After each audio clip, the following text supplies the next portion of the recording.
Handicapper Steve here, handicapping the racing from Aqueduct Racetrack here on Thursday. It is the 21st of March, 2024. Gonna look at the 7th race from Aqueduct, but before I get on to that, remember to please follow me on Twitter at HorseRacingKid5 for more selections for race courses around the world, and also join me this weekend for my Louisiana Derby preview from the Fairgrounds. Excellent card there, and also for my Spiral preview from Turfway, and also opening of the British Flat from Doncaster. So it's an excellent week of racing, so a weekend of racing. So I hope you join me for that.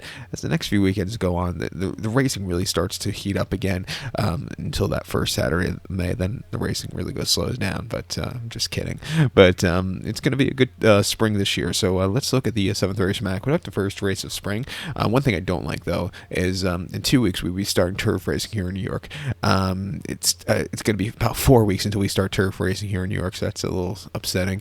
But we have Keeneland in about 2 weeks, so can't wait for that. But the 7th race from Keeneland is from Aqueduct. It's allowed to optional claimer purse $88,000. Race for 4-year-olds and upwards. Number one, 18,000. 3 tons of the main claim starter state per allowance race for number 1 4 races here. We have a few optional claiming purse, 80,000. Field 7 horses, including part of an entry, taking a stroll around the Aqueduct main track. The distance of ground of 1,800 meters. Or the mile and eighth trip on the Aqueduct main track.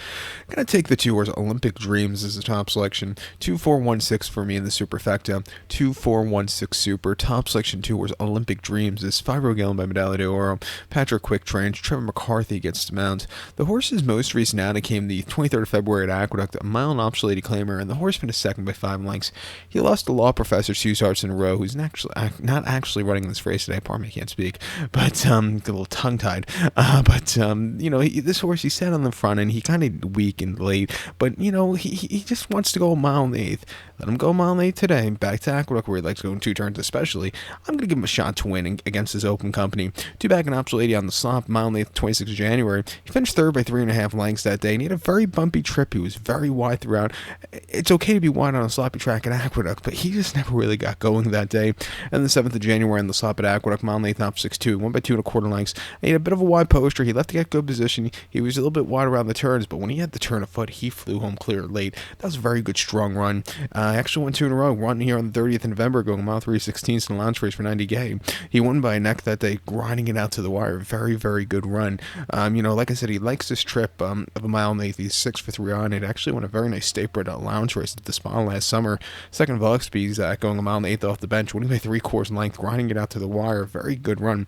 If you all remember, this is a horse that nearly won the Commentator Memorial Day weekend at Aqueduct, going a mile 16th. He nearly won. He finished second by a neck, and he had a very wide trip that day, and he nearly caught Bankit, but he gamed it up to the wire to get that place. Not a bad race at all with this one. Coming here today, he could win. I think the 5 horse Tubagacci, is that how you say, from Manny Franco and Brad Cox can win also. His last 2 races have been very subpar. I think the slop last time out got to him. 2 back, he just had a very, wide trip, which cost him there. And then the Discovery, he's just, off the bench in either race. His races in the Midwest, okay, lesser quality horses weren't bad at all. He actually won the St. Louis Derby, beating Slip Mahoney home at Fairmount on the mud in August.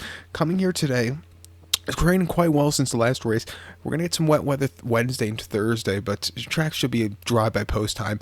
I think he can handle it. If I have to, I'll use him here. And also the 1 horse Quality Chic for David Jacobson and Eric Consell. He nearly won the Stymie earlier this month, and the 2 races before that were on 2 turns were on the slop, where he never had good trips, but he has in races that could win here back in the last fall. I'll give him a shot here on the ticket. He was a workhorse, by the way, last year, starting 15 times, so good for him. But to recount my selections now for the 7th from Aqueduct, I'm going to take the 2 horse Olympic Dreams, give kudos to the 4 horse Tabagacci and the 1 horse Quality Chic. 2-4-1-6 super, 2-4-1 in the multi race. So good luck to all, and please follow me on Twitter at HorseRacingKid5. Good luck.